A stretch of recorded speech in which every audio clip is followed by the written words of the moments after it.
Welcome to the Camera Dude Podcast, where we focus our lens on business. We will cover the art of business and everything in between. Join your host, Rob Moorman, a seasoned photographer and RV park owner with over 27 years of experience, as he captures insights from industry experts and fellow entrepreneurs. From mastering customer service to igniting creativity, we explore the common threads that weave through successful businesses. Get ready to click, snap, and discover on the Camera Dude Podcast. Welcome to the Camera Dude Podcast. I'm Rob Moorman, your host and Camera Dude. Join us as we dive into all things business and life. First of all, listeners, I'm glad to have you back. As you know, you can follow us on the Camera Dude Podcast Facebook page just to stay connected with us. And of course, you can find us on all streaming platforms. All right, we've got a guest today. I'm going to read the introduction so I don't mess it up. Today's guest wears several hats: successful realtor, community advocate, city council member, writer, and now a candidate for mayor of St. Petersburg. She spent years helping people find homes while also helping shape the future of our city. Please welcome Brandi Gabbard, and the crowd goes wild. Thank you, Rob. So glad to be here with you today. Good. I'm excited for this. And Mayor, that's big and a lot of responsibility, but I'm glad it's you. So before we go too far, I like to just kind of tie in why we know each other. Brandi picked up the phone and called Moorman Photographics and needed a headshot. And it was for realty, right? Yes. It was for that portion of your world. Many years ago. Yeah. And then we have been connected ever since. And of course, St. Pete is the biggest little town you've ever lived in. Everybody knows everybody, even though it's packed. And I've always been fascinated by that. So introduce yourself. First off, how long have you been in St. Pete? Were you born here, native, all that stuff? And then tell us all about your family and hobbies and whatever. Well, I am not a native to St. Petersburg. I had the pleasure of moving here in 2003 in my late 20s, but I grew up in a very small town in Indiana. And, after finishing college, moving to Indianapolis with my husband, we lived there for a couple of years and then had a job opportunity here in St. Petersburg. So yes, we've been here 23 years now, raising our son. He is a teenager now and going to Northeast High. And so, really just having an opportunity over the last 23 years to build my business here in the city, build great relationships across the entire city, and, really just have grown to love our city in such a way that I was called to public service about 9 years ago. I love it. One of the things I see with you, and myself included, is that you are heavily embedded here, and St. Pete is your home. No matter where you came from, this is where you live now. And I'm always amazed. Now, I've been in St. Pete just for a little while, since 1966. So, Yeah, I 60 thought it had years. been a little more than a little while. Yeah, a long time. I was born and raised here. I've been here my entire life. I did live in Odessa for 5 years. But it's funny because I returned to St. Pete every day. I went to a school called Martin Luther Academy. It's gone now. And so I drove from Odessa. We had horses and whatever. I drove from Odessa to St. Pete for school every day. Well, what's a high school kid do? Drives to St. Pete to visit his girlfriend. And on Sunday, I drove to St. Pete to go to church. And so I never left St. Pete, even though I laid my head down for about 5 years up there. And I told my mom, I was old enough at that point. I said, I'm going back to St. Pete. There's nothing out here but cows and horses. I had to get out of there. Of course, now it's grown in Odessa. Absolutely. Well, it's grown everywhere across the Tampa Bay region, right? Yes, yeah, and fast. Yes. Amazingly fast. So you have kids. What is your hobby? What do you love to do when you're not chasing public life and solving issues and selling? Well, we are a baseball family, so that is one of our number one hobbies is enjoying time on a baseball field. We were travel parents for quite some time, travel baseball. So if you've ever been in travel sports, that takes up a lot of your life. Yeah. But we are now in high school baseball, so that has certainly freed up a lot more time to kind of devote to those extra things that we love in life that really fill our soul. And for me, one of those is gardening. A lot of the work that I've done with City Council has been through the urban agriculture space, and that is because I have a deep love not only for our environment and our earth, but also growing and wildlife. And Awesome. So I love to be outside. I love to have my hands in the dirt and just be kind of that part of nature. Perfect. We have, and I love that about you, and I knew that. We have a small garden at our home. So we have 2 stand-up garden beds and 1 raised garden bed. And man, we had green peppers and hot peppers and all kinds of green beans and tomatoes growing this year. It's a little hot right now. It is not the season. No. It's certainly, there's very few things you can grow this time of year that will do well. Oddly enough, our green peppers are doing great. And for those listening, we're June, whatever today is, 17th or whatever it is. Yeah. And it's hot. It And is. in July will be the end of all of it. And Yeah, yeah. for a few months. You can grow some okra and some Everglade tomatoes, but that's about it. I love that. Yeah. Well, let's jump into the meat of this a little bit. The theme, entrepreneurship, sales and service, and creating trusted reputation. As you know, the Camera Dude podcast likes to hear about people's success. So I want to hear how you chased real estate, but we won't focus on that fully because I want to hear about your run for mayor too. I'm pretty excited and have been honored to photograph an event for you and hopefully more in the future as well. So, all right, what attracted you to real estate in the first place? Well, as I mentioned, I moved to St. Petersburg in 2003 for a career that I was in at the time. As most people who are in real estate, that did come as my second career, but I got involved in it pretty quickly after moving to St. Pete, about a year and a half. I had met some people that were in real estate, and it just seemed like it was, fun, exciting. I was young, and I was eager to really kind of jump out and do something for myself. And so I took that leap about a year or so after moving here. Awesome. And it has certainly served me very, very well as a career. I consider real estate to be a trade. It Definitely. is certainly something that you craft over years.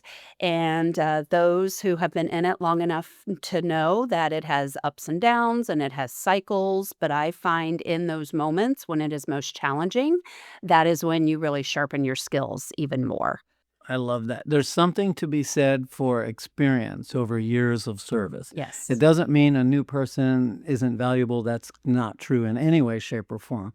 But the experience you get from having gone through so many things, you take that with you into every new prospect, every new home that you're selling, every new family that you're helping find their home to raise their kids' family or to retire in. Absolutely. Well, that's the thing about real estate that's also beautiful is that you find yourself being there for people in their moments of greatest change in their lives.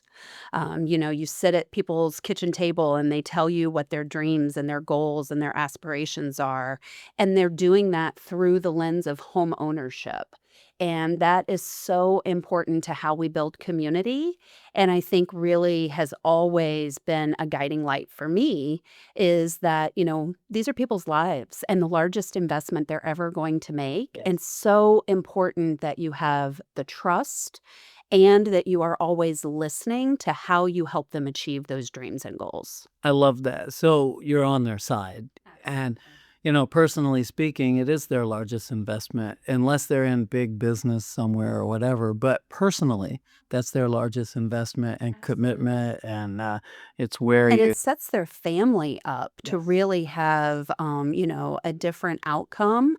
Generational wealth is a real thing. It is a real asset. And the easiest way to create that is through owning property. I agree. And so, you really kind of look at the implications of generations down the road that you'll be impacting by helping those people. And I do agree with that. And of course, that's a segue for a plug. As my listeners know, not only are we Moorman Photographics, we have Sunburst RV Resort. We ended up with 21 acres in the Panhandle, and that is an investment for me. Sometimes it's absolutely lovely to operate it, and other times it's a headache.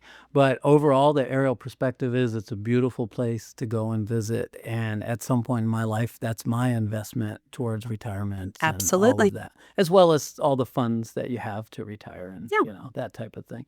So listen, I got to ask you this, because being a photographer, I am in the community. I'm in networking groups.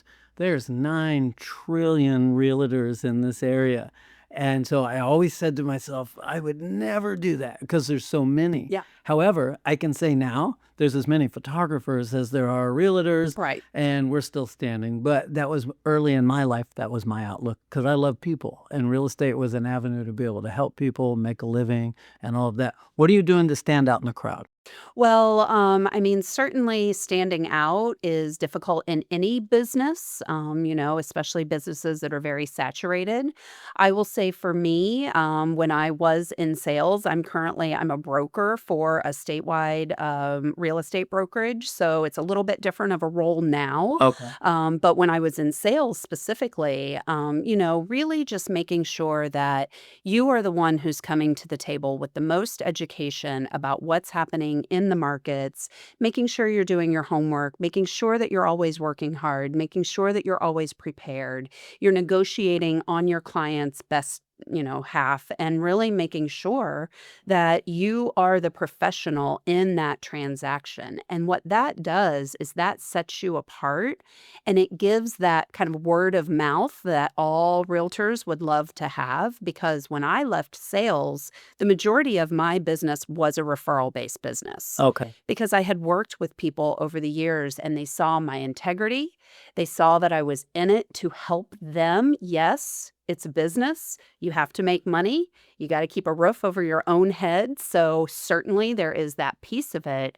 But I think that that trust of my clients to know that at the end of the day, if it was not what was best for them, I was okay with us walking away because I know in my heart that people end up with the home or the property or the business that they are supposed to ultimately be in.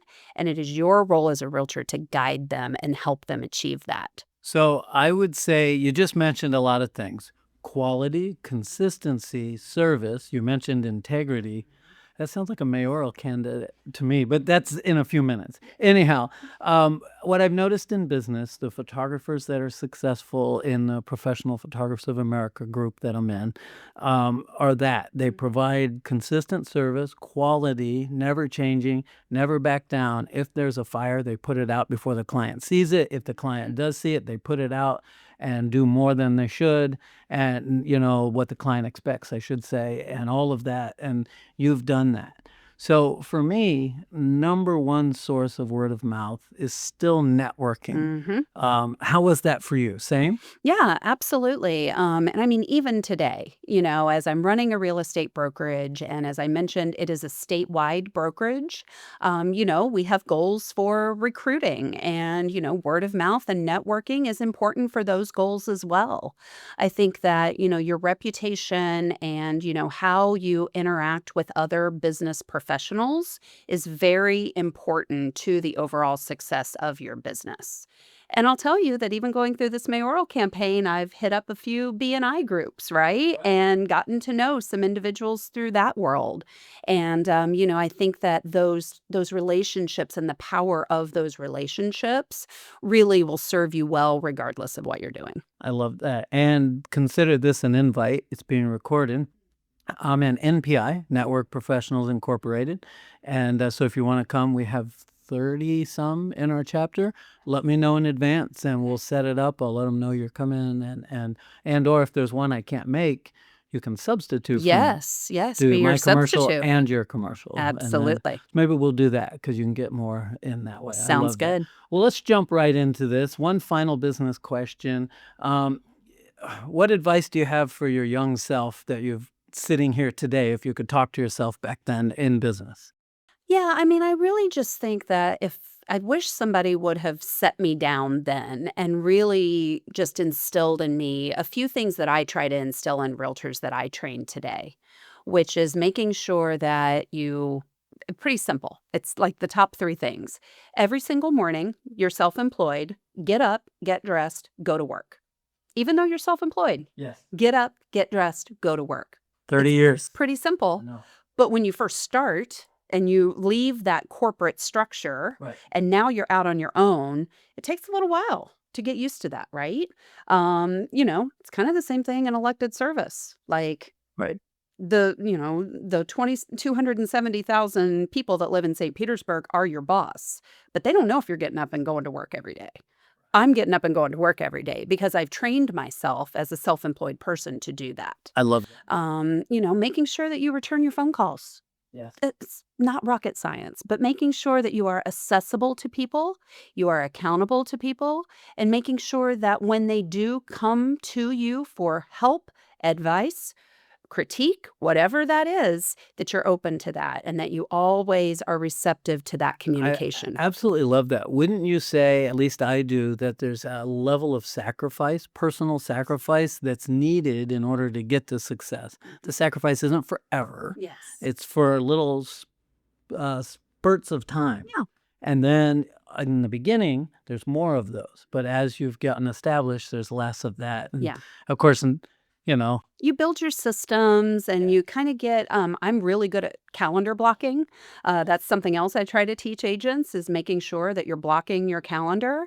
And when you've got that time that you're devoted to doing your prospecting to build your business, that is what you're doing during that time. I love it. You have your time when you're showing properties. You have your time when you're returning your phone calls. You have your time when you're working on your paperwork.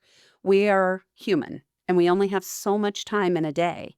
And we have to balance that to make sure that we're still able to give to our families and to ourselves so that you can kind of strike that balance, which I think all business professionals are struggling with. It's the big CEO conversation of time management Yes. is what really leads to success. We just, as we're recording, we're revamping the studio's interior, but we're changing our online calendar systems and upgrading all kinds of different processes in-house to make our life easier.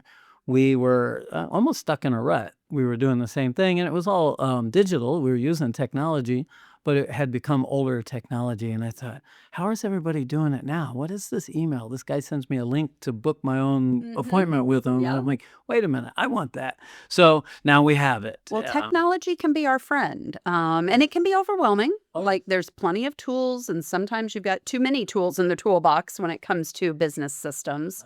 But I mean, it can certainly be your friend. And I think, we even look at that from the city lens of, making sure that we have the right technologies to be able to serve our constituents. It's the same thing.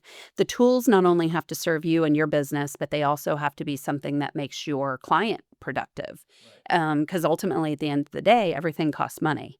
And so there has to be a return on that investment. Yeah, unless it's a 501c, you're in it to cover your expenses and take care of your family and take care of your customers. And I Absolutely. get it. So let's move into the city of St. Pete, Yeah. as we love it so much. So you've had a front row seat to St. Pete's transformation. Excuse me. What changes have surprised you the most in the last 10 years? Through the last 10 years, we have been through a lot as a city. We've seen a lot of opportunity. We've also, had some challenges. I think the thing that, continuously surprises and encourages me is the strength of our people. We, in the time I've been on city council, went through COVID. That was a huge hit to our business community. Certainly a huge hit to, people, the families of people who lost people. Don't I know? There was just so many different legs of impact to our community. Yeah. But our community stood strong together. And then you fast forward to 2024 when we had two back-to-back storms where every single neighborhood, every single part of our city was affected. Yep.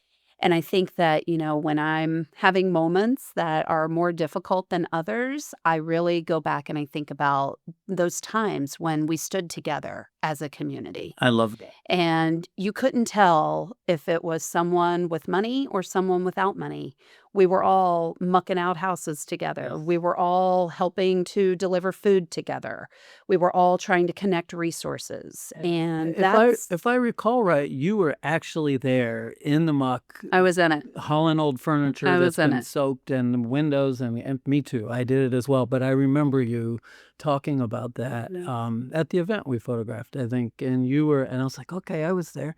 I was working through Samaritan's Purse, the orange shirts. Yes. Yeah. That's a great organization. They were, base camp was at my church, and so how could you not? And here at the studio, I lost a sign and a fence and an awning. So I felt guilty because everybody else lost everything. Right. My little home was fine. My little studio was fine. I thought, man, I got to get out and go help somebody else because somehow I was blessed and that was the deal. Well, I mean, I can share that, we had Helene first, and Helene was the floodwaters. And every single neighborhood, including many of the neighbors who live in my neighborhood, flooded and lost everything. Right. My home missed the water by inches. Oh, wow.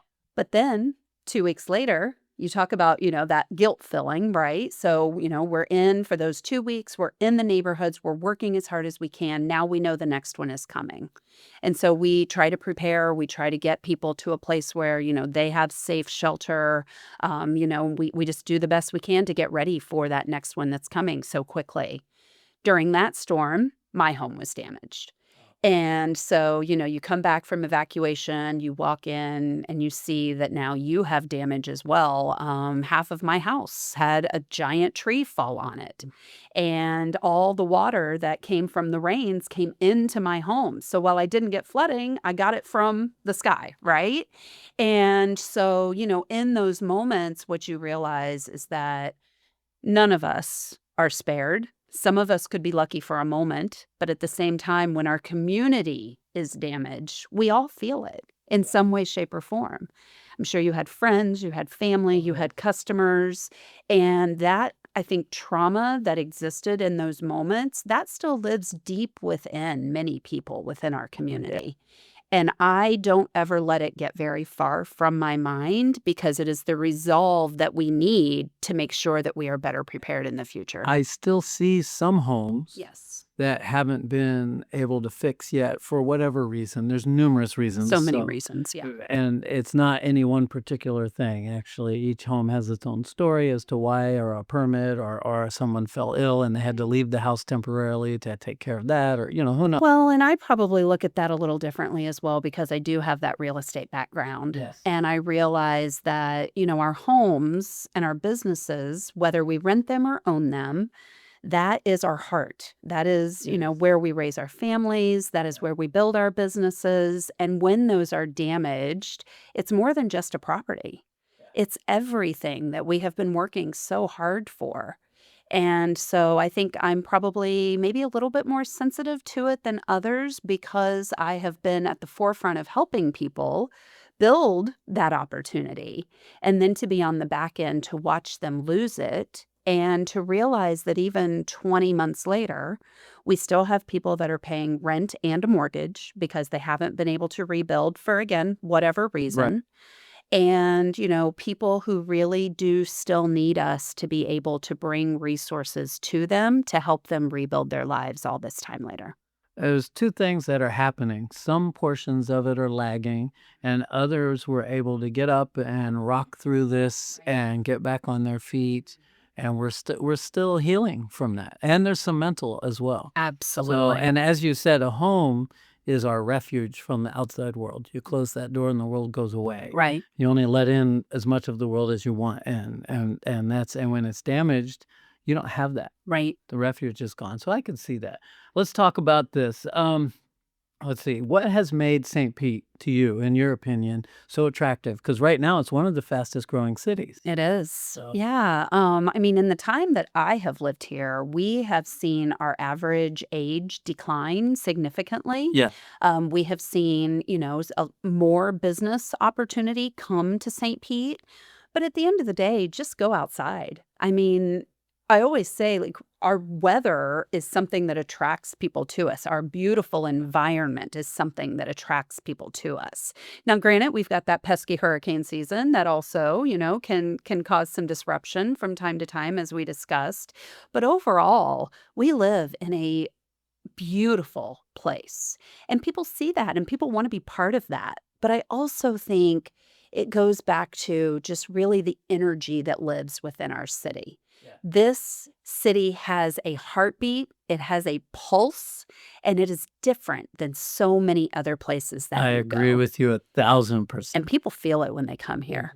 And it's special, and we have to keep it that way. Our community here is so tight Mm-hmm. and so strong, and even different areas within the city, it doesn't matter. There's a unity all the way across the board here. It's not just the beauty of the surroundings, like our downtown waterfront Right. parks are Yeah. absolutely incredible. Back in the day, they had the wherewithal to not build on them. Our Thank you. forefathers Yeah. were brilliant, Yeah. right? They didn't get everything right, but Who certainly does? our But yeah. waterfront park system alone is just such a jewel of our city. And I always remind people it's protected in our charter. Like, how forward thinking that was, that those leaders were able to have this vision for our city, that here we are all this time later, over 100 years later, and we are still protecting that asset. Yes. And we get world-renowned praise for it, right? Right. But I think that's the other thing that has really made St. Pete special over the years is there have been points in time where we had leadership that had true vision. Yes. And that is so important because that is how a city continues to thrive, continues to move forward, but respects its past and finds a way to hold on to its heartbeat. Yes, and still be modern at the same Yes. time and change and grow. One of the neat things about St. Pete for me, I guess, because I'm from here, is the history. Yes. As a photographer, I volunteer for a softball organization. You do. And it is the Kids and Cubs Softball League. Just in brief, kidsandcubs.com if you're looking it up. You have to be 75 years or older to be on the league, but they play the city of St. Pete and the mayor. So when you're mayor, which is happening, right? Yes. All right. Then you're going to have to go out and play softball with these Well, guys. I've already played a few games with them. You have. As I a did city see you. council member, yes. I have, dusted off the old mitt and gotten out there and played with them before. And they are no joke, let me tell you. No, they do play. They're aggressive and they're good. My favorite player is Ethel. She Yes. is 94 or 95 years old, Yes. hitting the ball and running bases. She's amazing. She's my hero. She can hit She that just ball is. better than I can, that's Yeah. for sure. So She's something yes, else. I agree. So I love that part of St. Pete, Yeah. and I hope as mayor we can highlight the history more. Yeah. One of the reason why I started volunteering for them, St. Pete grew really fast. And things like that have been around, they're in their 95th year. Right. So it vanished because all the new faces, which is fine. Yeah. Come on, new faces, we love that. Right. But at the same token, some of that history was lost or just plain unknown. Right. And I think when people get a better understanding of the longevity of the city, where we came from and where we are now, and hold on to the good things of our history that made us who we are, what are other people telling you? Well, along those same lines, I mean, as I'm out knocking doors and meeting voters every weekend and during the week, we attend as many neighborhood meetings as we can, business districts. And, the thing that resonates, I think, more and more is overdevelopment. And then when you dig in a little bit more in what people really mean by that, they do go to things like the historic gas plant redevelopment. Right. And what that is going to mean for the people who are here today, but also the community benefit that can come from that for people that will be here tomorrow, our children, the generations that are coming behind us. So that is probably one of the number one things that people are most concerned about. Okay. And then as you talk to them a little bit more, they also get into obviously the infrastructure and, can our infrastructure support more development and, the investments that we are Traffic. making and our roads and our streets and making sure that, as we do trend younger, there is a real call for us to be supporting, people who get around our city in many different ways. Yes. People who bike, people that walk, people who don't have a car because they can't or they don't want to. And so making sure that our streets are safe for everyone that uses them. In the 60s, 70s, our city went through a bit of a change and it was really geared towards, suburban life, the, automobile being very important to, individual families. And, it was like, that's how the roads were built. Right. And that's not really what future generations and current generations are asking us for. They're asking us to go back to a place where they can walk and they can shop and they can, work right in their own communities and really have everything right there. And so as we continue to redevelop, keeping those things in mind as well is really important. Okay, that's it. We could close the whole podcast. You just nailed it. I love that. That's awesome. And I like the fact that we're preserving history, moving forward fast in a good way. And I think you're one to oversee all that, in my opinion. All right. So let's do business owner, city council, and all of that, Yeah. because that's a lot. All right. What motivated you to run, first of all, for city council? Well, prior to running for city council, I had done a lot of work, within the realtor world as an advocate for affordable and attainable flood insurance. Okay. And that kind of morphed into a desire to be more involved in overall affordability in our city. And so in 2017, when I ran for city council the first time, I ran on a platform of affordability, public safety and safe neighborhoods and neighborhoods that people could afford and the ability to be able to thrive within our city. And so that was what I came to city council to work on and have been very, very blessed to have been in this space now for these 9 years, fighting every single day to make sure that, yes, we are building more to help people be able to afford to live here, but also looking at it through the lens of affordability overall. Certainly I came here to work on affordable housing specifically, but that has certainly changed and morphed as we have discovered our vulnerabilities in our coastal neighborhoods towards, the climate change and impacts that we're seeing. Right. That certainly has exacerbated the affordability issue in our city, and it's put increased pressure on the parts of our city that are outside of the coastal high hazard.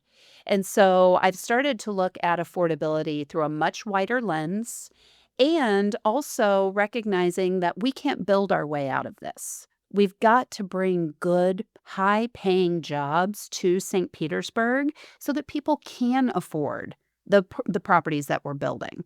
Doesn't do any good to build it if nobody can afford to live in it. I love it. And what I hear you saying is that there should be housing for all income brackets. Absolutely. Opportunity for someone just getting started, whether they're temporarily renting while they're going to school or just getting started in their life outside of home Mhm. with mom, and now they're on their own up to possible or not possible, but definite future home ownership and all of Yes. that. I love that because it's important. All those communities kind of stand on each other. Yes. So someone that has a huge home and owns a big corporation has to hire all these people, but those people can't work there if there's no place for them to stay. Exactly. I mean, I can remember before I ran for office, the company that I worked for at the time, we were entertaining being the real estate brokerage for their relocation to the area from Utah. Wow. And the reason that that ultimately didn't go through was because their people would not have been able to afford to live here. And that was a decade ago. So if that was happening then, imagine the competitive edge that we have now and how can we continue to keep that momentum going? Yes. So, those are the kind of life lessons that I bring with me to the policy work that I've done. All right. I'm going to jump down a few questions. What is the toughest decision you've had to make as a city council member? Oh my goodness. There's been many.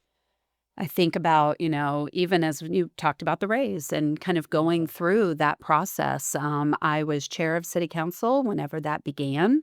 And, when you are chair of city council, you work very, very closely with the administration. And then, even that additional 6 to 8 months or so afterwards, we did about 18 months almost of negotiation through that.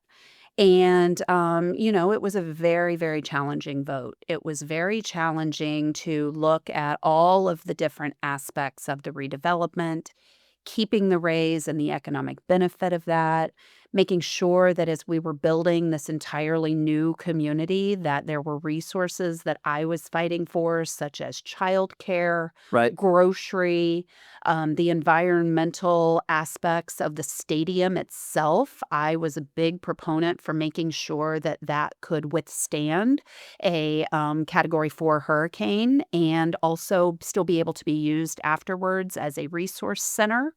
And so, you think about all of those different pieces, and I know that was just me as a council member. There were 7 other council members doing much of the same thing with issues they cared about. And just the time and the energy that took sitting and reading agreements, over and over again. And, just to make sure that we got it right. And I did feel very, very confident in that. But, it certainly was not an easy pick at all. It wasn't an easy choice. And, then for, you know, maybe about 2 months later, I think it was, after the deal was signed and we were still waiting to do the bonds, the roof comes off of Tropicana Yep. Field and everything changes. I was the first elected official to go and tour it with the Rays after the storm and to see what had happened, but to know the impact that was going to have on the future development that we had worked so hard on. That was probably one of the lower moments. So I would like to say, first of all, thanks for doing that. I'm sure it was emotional walking through there. Two people having a cup of coffee and they're whining about the situation, and you know how that goes. You hear these conversations. What I'm hearing you say is more than likely they know some of the facts and they're going back and forth over that cup of coffee. But the truth is, there's probably a million moving parts that people don't know. And that's what drove the decision to be where it's at. Question and curiosity, and there's no wrong answer. Is that fixable, or are they moving? It's a done deal. Well, I think I certainly don't want to speak for anyone else. It does appear as though they want to be in Tampa. Okay. As a city council member and a future mayor, it would be my desire, of course, to keep them here in the city if at all possible. But I mean, certainly our financial projections are very different than they were then. The costs have continued to go up. So that would be a very, very delicate and very difficult negotiation if they were to come back here at this point. But I will say that, I mean, wherever they end up, it's going to take a while to build a stadium. Yeah. And so, we've got another 2 seasons after this one where they will continue to play here in Tropicana Field. Love it. And if there happens to be a need for an extension, well, we know that when that business was lost while, we were fixing it, Right. that was up to a 60% impact on the surrounding businesses. So Wow. anything that we can do to try to be good partners and work to keep them here as long as possible, we'll certainly be open to having those conversations. I love that. Let's play ball. Yeah, That's the best. All right. absolutely. Moorman Photographics, where every click captures the essence of life's most precious moments. Our studio stands as a beacon of creativity and professionalism, offering a myriad of services tailored to your every photographic need. Whether you seek a studio portrait or the allure of on-location sessions in the Tampa and St. Petersburg waterfronts or lush parks, we bring your vision to life with creativity and professionalism. Corporate headshots, we excel at those too, providing impeccable quality whether in the studio or at your corporate headquarters. Need portraits for a large team or event? We orchestrate seamless setups for groups or individuals. But our expertise doesn't stop there. From high-end school portraits to photo restoration, from pet portraits to product images, our portfolio spans the spectrum of photographic artistry. Led by professionals with degrees in both photography and fine art, our team is dedicated to exceeding your expectations with every frame. Step into our studio where creativity knows no bounds. Contact us to book your session today at moormanphoto.com. So running for mayor, that's a major undertaking. Yeah. The question I had is why, but I think you've kind of answered that just by showing your personality a little bit. Um, I'm going to twist the question a little bit just because of the way our conversation's already gone what are your fears? Stepping into a new role with a responsibility like that. First of all, because a lot of my followers are entrepreneurs. Yeah. We have to stand up and speak publicly. One of the biggest jobs of our life is on our lap and we're going to handle it, but we have fears. How are you handling it? How are you preparing yourself for this and overcoming any of that? Well, I think it's the unknown, right? I mean, no one, I think, could have prepared me 9 years ago to have been a city council member who was here through COVID, the hurricanes, all like we had civil unrest during the George Floyd, Yep. issue. I think that, no one could have ever prepared me for that. No one could have ever prepared me for the public scrutiny that goes along with some of that.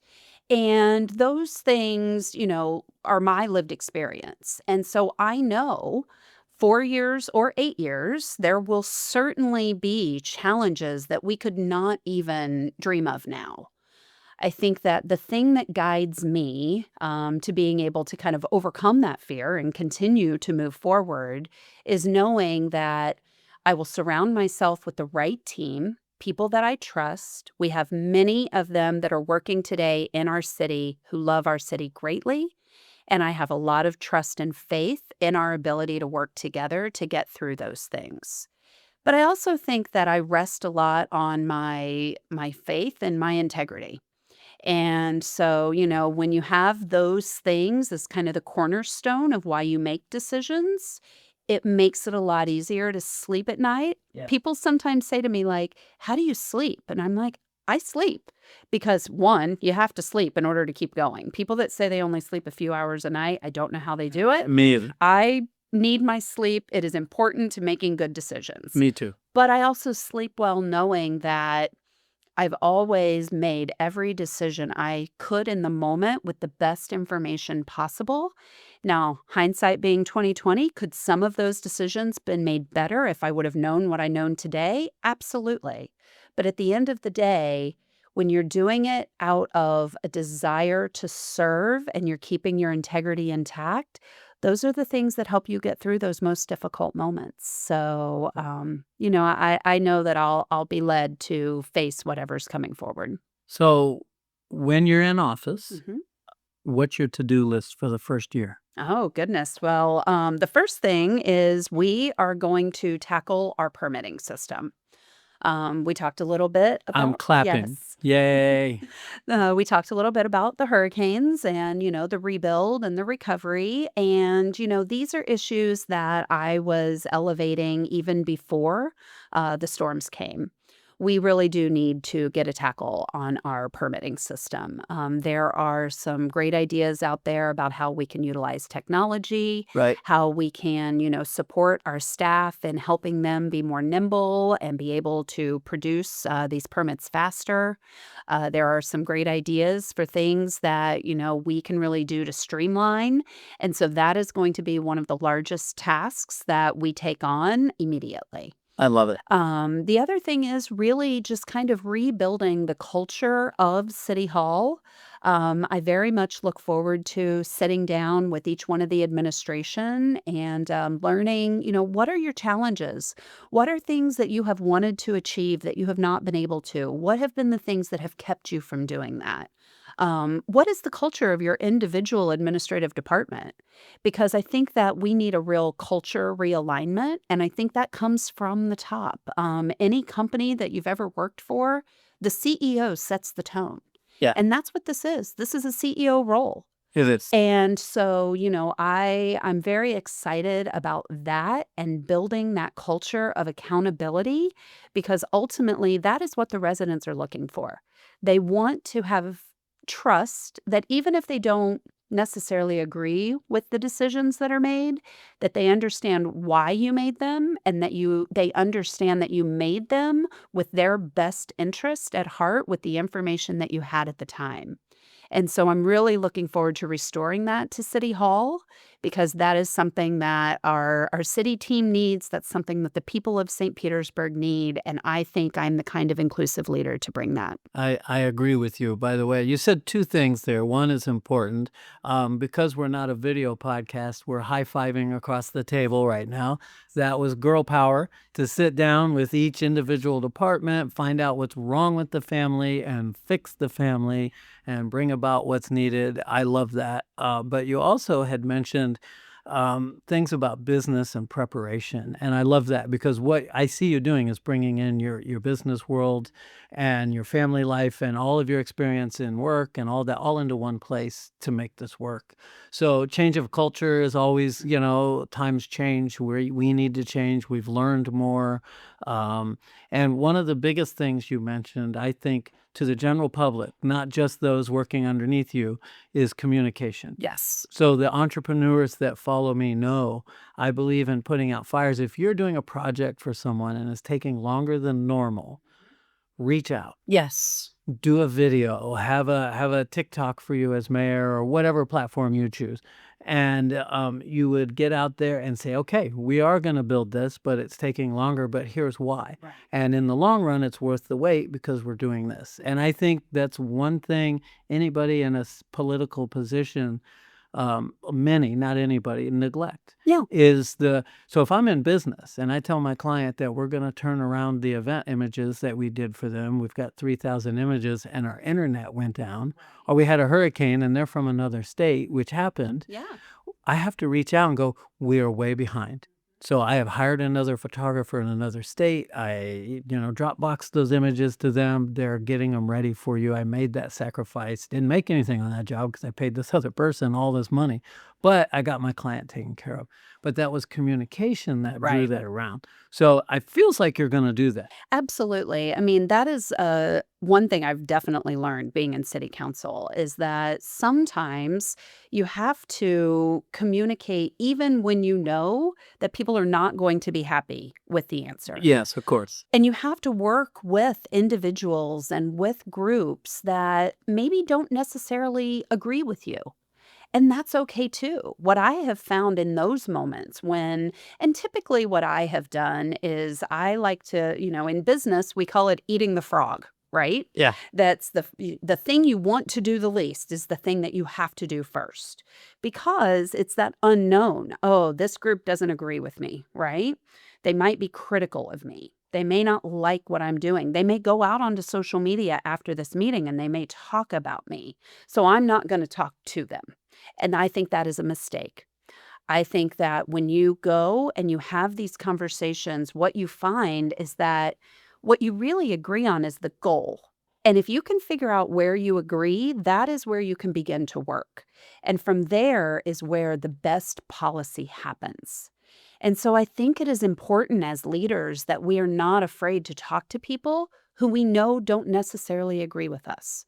Sometimes they may not even like us. Right. Let's just be honest. When you're in public life, most of the people that don't, quote, like you, well, they don't really know you, right? And so it's not really about you. It's about a policy that was passed. It's about an impact that had on their lives. If you don't have that conversation with them to get to know them and let them get to know you, well, then you're just going to stay at odds. And I don't think that serves anybody. Well, and that's why you're here on the Camera Dude podcast, right? So that they can find out more. I agree with you. I have always said that no return comment on something, even in business at the RV park, if we're working on the infrastructure within the park or whatever, and it's taking long. We had to redo a septic system. It was in the middle of COVID. I couldn't get anybody to come out and do the permitting because of that. And then we couldn't get the parts because nobody was driving and trucks weren't running and shipping and all of that stuff was down. Supply chain. And so it took a lot longer. And I had made a mistake. The mistake was I didn't reach out to the community there and go, we are working on this. Here's what's happening.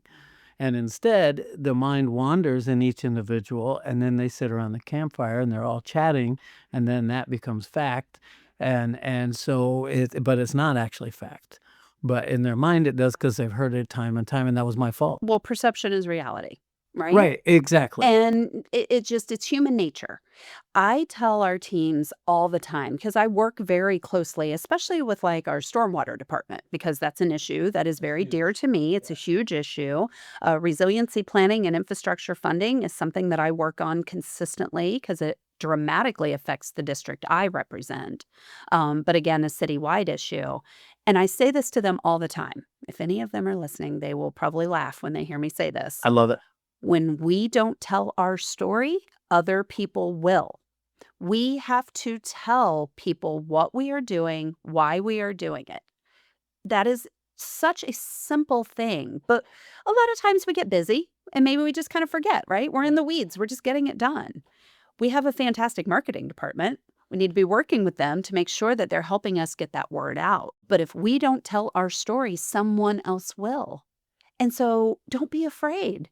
And I will say that the people who work for us, they are very, very good at that.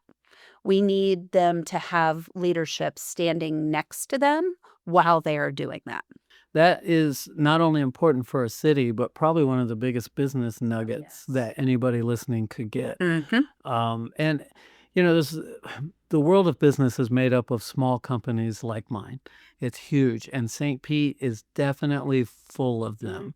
So, just in brief, because we have so many questions, what would you say to the small business owner that's going to walk up to the polls and think about Brandi Gabbard? What do you want them to know about you as to why would they click that button with your name on it? Well, I think that that is a strength that I bring to this race that no other candidate has, is really understanding what it takes to build a business, to run a business, to really understand at the end of the day what is on the line for them when their community is not in the shape that it needs to be in, where their business can thrive, when we're not bringing economic opportunity to our city so that those dollars go into our small business community.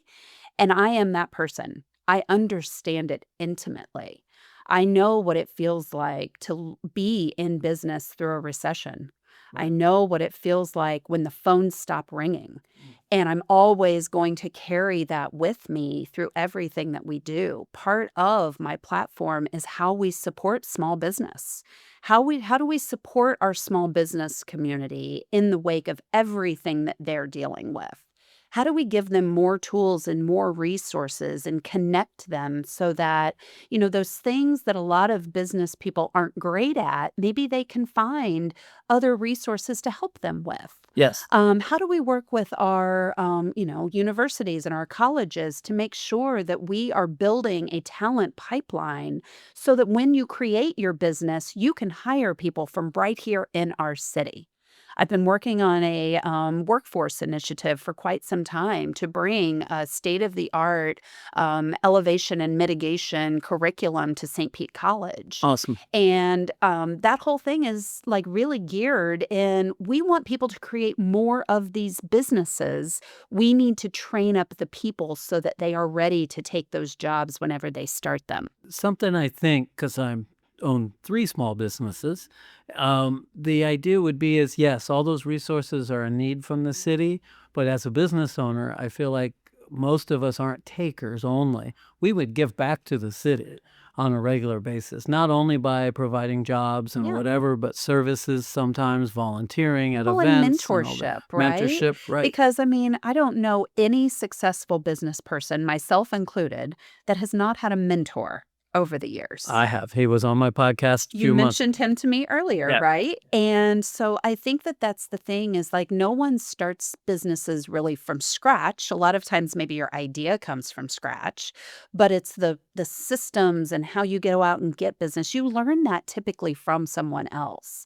How do we work with the St. Pete Chamber and with other business organizations to build more mentorship?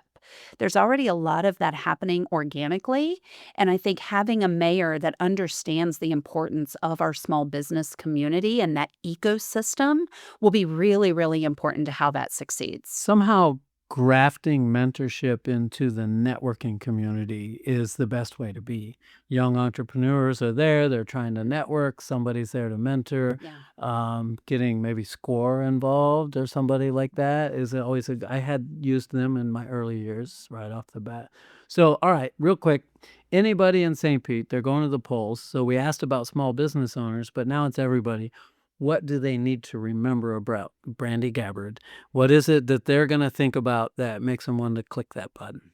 Well, if they are looking for a mayor who is going to keep their priorities at the top of everything that we do, someone who is going to show up every day, work hard, be accountable, be accessible, lead a team that comes from the lens of customer service. Yes. Our residents are our customers. And really someone who is going to fight hard to keep St. Pete while also looking at future opportunities and community benefit, then I am the candidate for them. I love it. All right, that's all. I've already clicked the button in my head, so there we go. Thank you. Hey, for fun, let's have fun with this. Yeah. What's one hidden gem in St. Pete that everyone should experience? whatever it might be. Oh my A goodness. gallery, a restaurant, Yeah, whatever. I think I'm going to give a shout out to the St. Pete Youth Farm. Okay. Have you very ever good. been to the I youth have farm? not. Oh, well, you'll Tell have to go us. check it out. All So the right. St. Pete Youth Farm, it's a plot of city-owned land down on the south side next to Enoch Davis. Okay. And it really started in 2019 with an idea that we were going to create an urban farming oasis. I love it. And that through that, we were also going to empower our youth. And so we have the reason it's called the Youth Farm is because there is a city program there that employs youth to actually learn urban agriculture as a trade. Wow. It is a beautiful place. It has grown over the years. It is absolutely phenomenal. It's just special in every single way. What's the name of the place that you held your event at that we photographed? Because that's a farm as well. That is a farm as well. Okay. So that is 15th Street Farm. Right. And that is a more community-led organization. That is another dense urban farm. And I am very committed to places like this. Remember I said that I grew up in small town Indiana? Yes. We really lived every year, every winter, our, freezer and our cabinets were full of food that we had grown I like in our backyard during the summer. Yeah. And so empowering communities to end food insecurity, an issue which continues to plague our city, Yes. through community urban agriculture and sharing and working together to really create our own source of food it's one piece of that puzzle and one that I am very committed to us continuing to do. It's fascinating. So I have farming history. Mm-hmm. There's two portraits above your shoulder there. My grandparents, they started the Moorman's Feed Corporation. And it started in an old barn and grew, I think it was 9 factories across the nation. And so if you lived up north, everybody knew Moorman's Feed. People now go onto eBay and collect Moorman's Feed paraphernalia. Wow. And it's funny because I have cabinets full of that stuff at Yeah. home on display in this little office I have at home just because it was stuff I played with as a kid. It was my family. Right. My father was adopted into the Moorman's family, but that's who raised him, took care of him. And so I'm a city boy with a pair of boots. Yes. That's, it's just in my DNA. I still love to grow things. And we had horses and, I'm just a small town Indiana girl living in a city that is growing and thriving and has challenges. And, certainly recognize that access to food is so important for the overall quality of life. I mean, we have kids going to school hungry. We have seniors who are choosing between medicine and food. And that in a city as rich as ours is with resources, to me, is a disgrace. And we have got to solve this issue. And this is just one way that we can do it. I love it. That's along the lines of the old Victory Garden stuff. Yes, in a way. absolutely. Yeah, that kind of kickstarted a lot of this work during COVID. Wow. Yeah. So let's talk about your favorite restaurant in town. Give a plug to wherever you like to go. Well, I like to go lots of places, but I'm going to keep it at home in District 2, and I'm just going to give a shout out to Noble Crust. Oh, yes. Hello. And I'm going to give a double shout out, Cafe Chibo. Oh, yes. You've got an St. Pete institution. You have a restaurant that's been around about a decade now. Both are thriving. Both are delicious. Yeah. So I like to keep it a little bit close to home. And so both of those are in my top favorites. There's 2 restaurants that I like.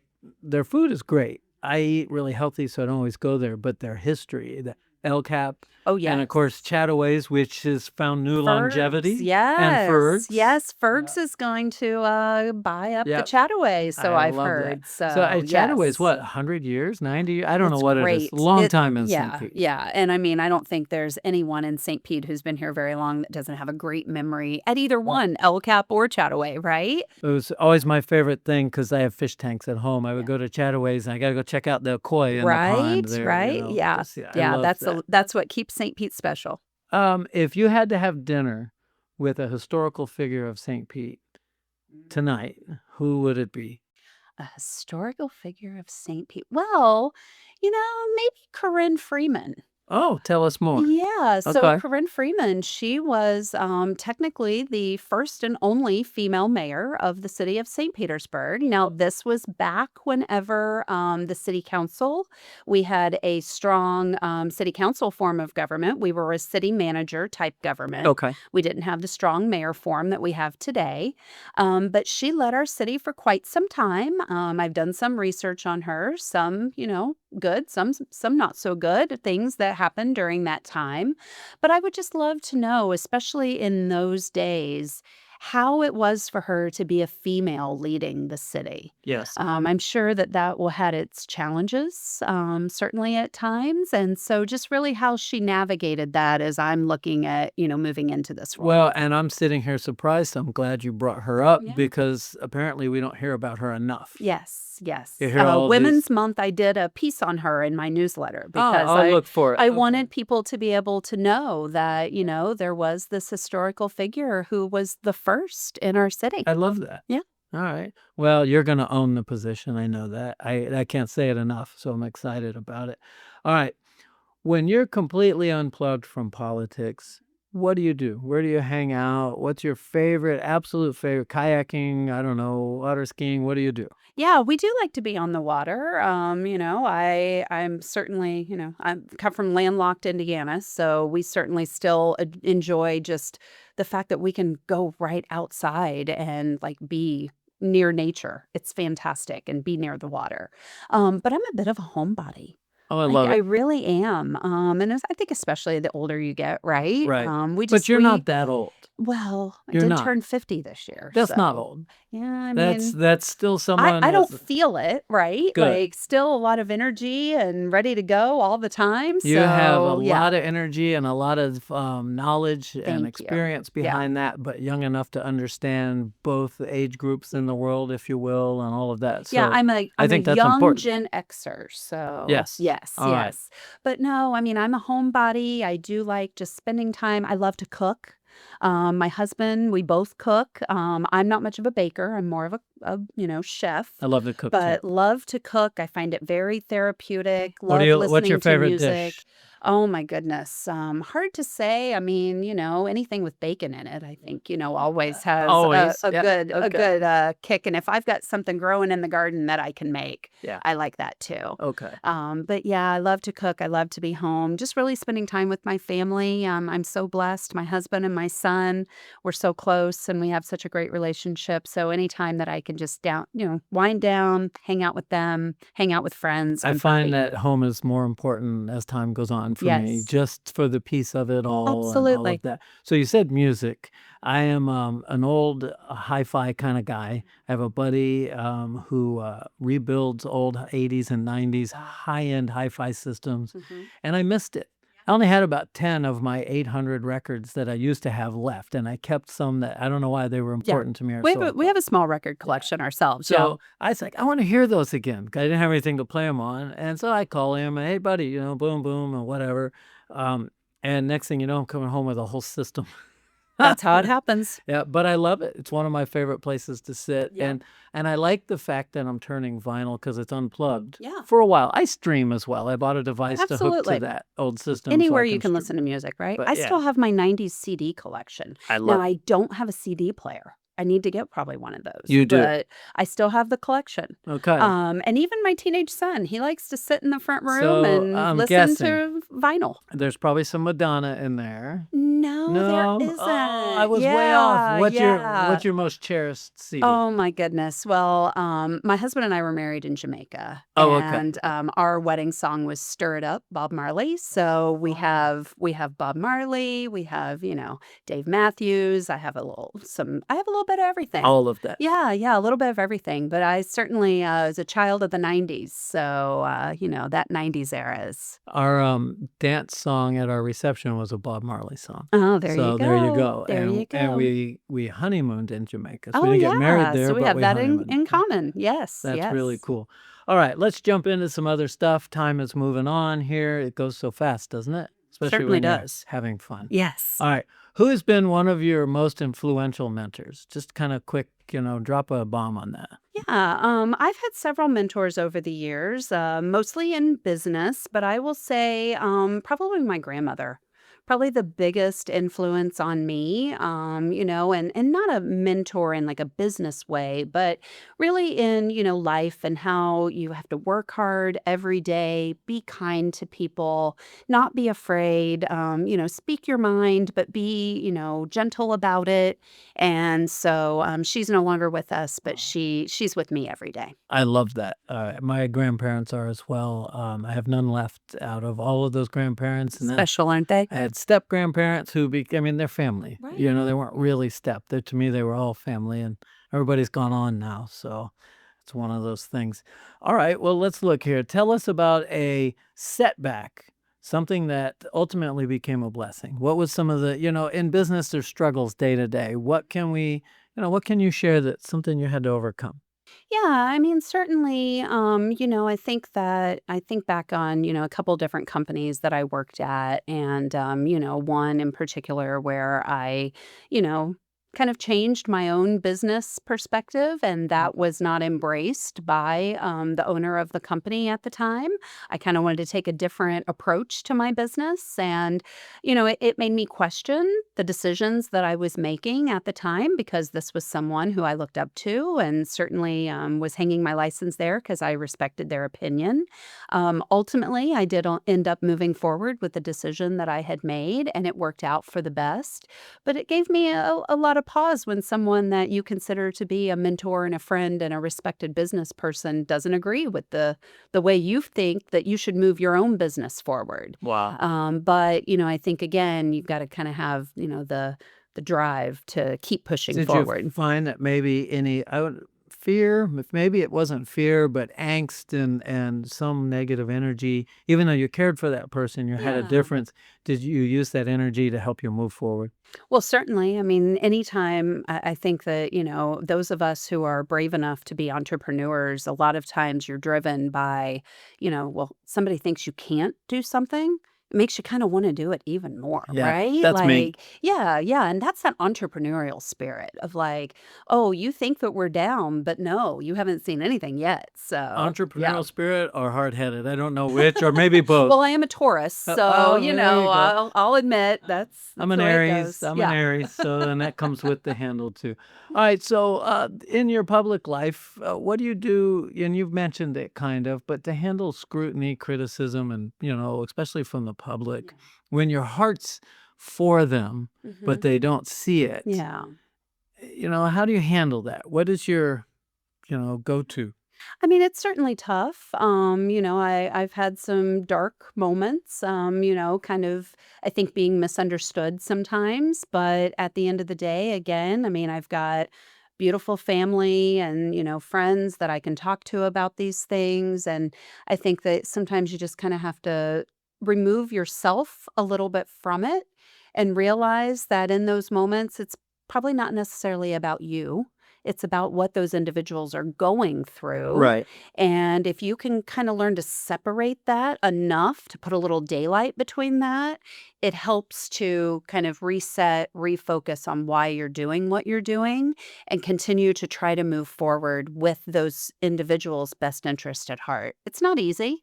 By any stretch of the imagination, especially today in the world of social media and online Yes. comments. I do recommend to people to stay out of the comment section, though. Keyboard bullies. Yeah, We don't yeah, want them. yeah. I learned from a good friend of mine. We're peers. She owns a studio here in town. She's friends of Tina and I. And long story short I was president of the photo association, and somebody had kind of gone off the rails, to be quite honest with you. But I made a knee-jerk reaction. And she came to me because she was past president and goes, no knee-jerk reactions. And, that was probably 15, 20 years ago. I still carry that statement with me. Absolutely. No knee-jerk reactions. Well, sometimes it's the helpful critique that is necessary to make sure that we're moving forward in the right way. let's do this because time goes so far. I know. Maybe we'll make a promise to have you back here again. I would love that. I love that Absolutely. because as you go through the campaign Yeah. process, there's going to be more things to talk about. Absolutely. For sure. Yes. And when you have the big win, Yes. we'll do another one Let's and do it. celebrate. All right, I love Absolutely. that. So I do kind of a lightning round. Yeah. Fun questions, short answers, unless you have something you just need to share. I stole these questions from Bernard Pivot and James Lipton. Do you remember James Lipton?